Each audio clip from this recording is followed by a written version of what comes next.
We begin another season of the American Agenda, and we start this September with our religion correspondent, Peggy Waymeyer. It seems to us that everywhere you turn in America these days, millions of people are searching for greater meaning in their life. Tonight, we're going to concentrate on the growing tendency of business leaders in America to have their personal faith make an impact in their companies. In other words, they are using the Bible as a guide to business. Nancy Borer, an assembly line worker, is taking a 6-month maternity leave with partial pay. On top of that, her employer made the extraordinary offer of 3 years off so she can raise her children. Eric Hess assembled oil burners until his employer sent him to school and paid his $1,500 tuition. Now he's a plant supervisor.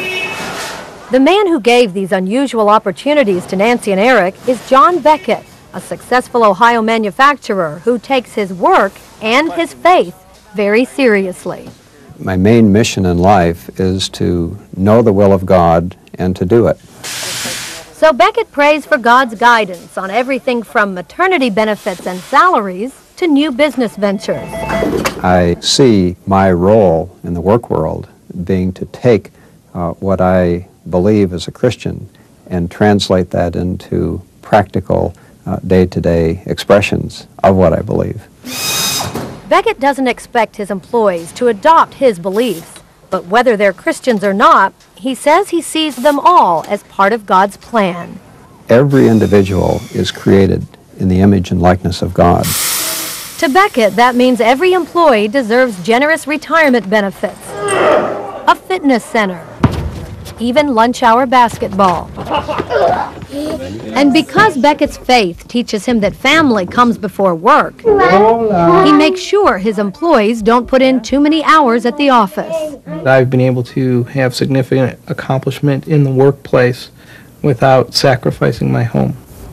Laura Nash, a professor of business ethics at Boston University, has researched business leaders who mix faith and profit-making. At first, she was skeptical. We get very suspicious that this is all just one big hypocrisy. It's hard to believe that religion can be part of someone's business life.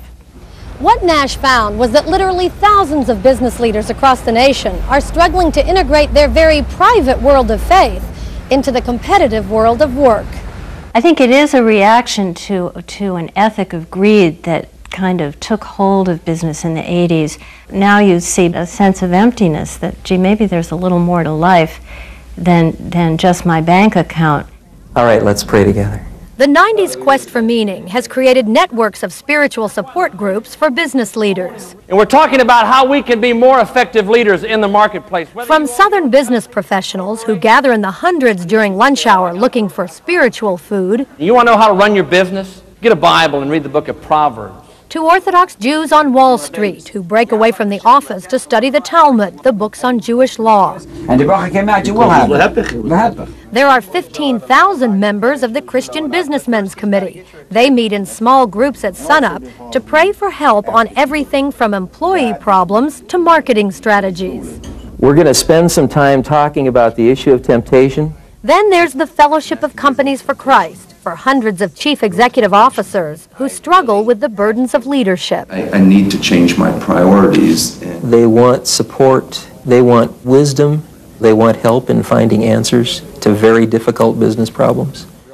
John Beckett faced such a problem. He was offered a lucrative contract on the condition that he pay a kickback. He turned it down.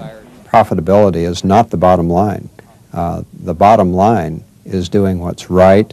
It's doing what's honorable. Beckett's faith may cost him some business, but it also may be the reason why he's the nation's largest manufacturer of oil burners. Are you getting a good finish on that? He says his faith compels him to price products fairly and build trust among customers and employees. But Beckett and others say the lasting rewards cannot be measured in dollars.